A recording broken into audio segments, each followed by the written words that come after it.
Entre, Foelia. Bienvenue dans mon royaume. Chacun de vous est le roi d'un royaume. Chacun de vous administre une partie de la création. Plus vous redevenez conscient de cette vérité, plus vous avez à reprendre cette responsabilité. Votre corps, vos corps subtils, votre entourage humain et naturel.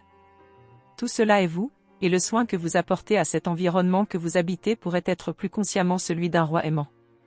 Retrouvez donc vos lettres de noblesse. Vous êtes les émissaires du soleil et il vous est proposé de rayonner votre amour et votre enthousiasme sur la parcelle de création dont vous avez la responsabilité, c'est-à-dire votre environnement, mais aussi vos pensées, vos paroles et vos actes. C'est par les pensées, les paroles et les actes que rayonne votre soleil, tout à fait consciemment, tout à fait volontairement. Et vous pouvez décider de vous faire son prolongement dans la matière de votre monde. Vous pouvez le décider, ce qui aide votre volonté à s'exprimer, mais vous l'êtes déjà, dans tous les cas. Le décider plus consciemment, c'est retrouver votre principale raison d'être. Suis-moi plus loin, Foelia. Je te suis Athéna. Ici, au cœur de mon vaisseau monde, je règne. Mais ce mot ne représente pas du tout ce que vous en faites sur Solterre. Régner, comme je l'entends, c'est rayonner, offrir son cœur. C'est tout le contraire de décider pour les autres. C'est encourager, soigner, aimer chaque créature, afin qu'elle puisse accomplir la feuille de route qu'elle s'est donnée sur le plan de l'âme. Cela peut te sembler étonnant, Foelia, mais nous sommes ici dans la salle des réclamations. Je suis ouverte et curieuse. Je ne peux pas dire que je suis encore surprise avec ces rencontres, ou plutôt devrais-je dire que je ne suis plus surprise d'être surprise. Quel est le rôle de cette salle? L'écoute. Ici, je me mets à l'écoute de toute la vie qui circule sur mon vaisseau. Chaque être peut venir m'y rencontrer et me présenter ses projets, mais aussi ses demandes, afin que nous puissions concrétiser harmonieusement les besoins et les envies de chacun. Bien entendu, mon rôle est de renvoyer chacun à sa propre responsabilité, mais cela ne se fait pas sans soutien, sans un regard tendre, sans une aide concrète lorsque je peux réellement l'apporter. Je suis aussi l'entremetteuse entre chacun. J'aide les différentes consciences que j'abrite à se rencontrer, afin qu'elles puissent s'entraider.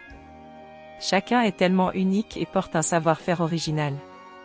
Il me revient de sentir comment épanouir le potentiel de chacun, afin qu'ils se sentent non seulement utiles, mais essentiels.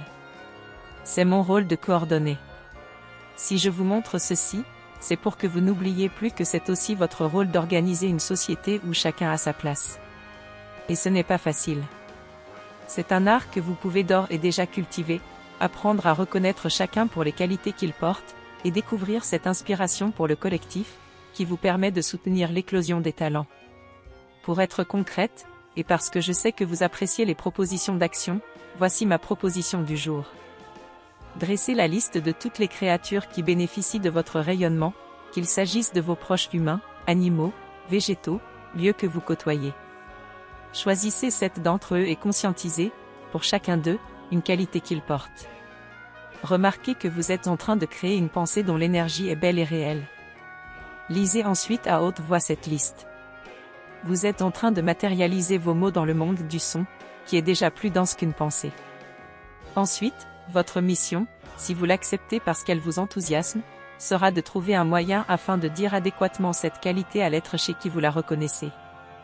Prenez grand soin de votre manière de communiquer. Ressentez d'avance comment l'être à qui vous allez vous adresser va ressentir et accueillir votre compliment. Certains peuvent le recevoir simplement, là où d'autres seraient un peu brûlés. Adaptez-vous le mieux possible à votre interlocuteur. Ça peut être subtil. Si sur votre liste figure un animal, une plante ou un lieu, tentez de percevoir comment lui déclarer ce que vous voyez de beau en lui. Sachez que le soleil agit de cette manière avec vous. Il vous donne l'intensité que vous pouvez supporter, ni plus ni moins. Je sais que vous avez du mal à me croire, que vous pensez que le soleil brille de la même manière pour tous. Eh bien je vous révèle qu'il n'en est pas ainsi, parce qu'il ne brille pas au hasard. Il rayonne consciemment vers chacun de vous. Soyez donc des soleils à votre niveau, pour tout ce qui vous entoure. La liste de 7 n'est qu'une amorce, mais vous pouvez à tout moment cultiver cette royauté, et la dispenser à chaque rencontre que vous faites. Merci Athéna pour cette belle inspiration. Merci Foelia d'avoir pu la traduire en pensée, en paroles et en actes. À demain, avec joie. Recevez tout mon amour.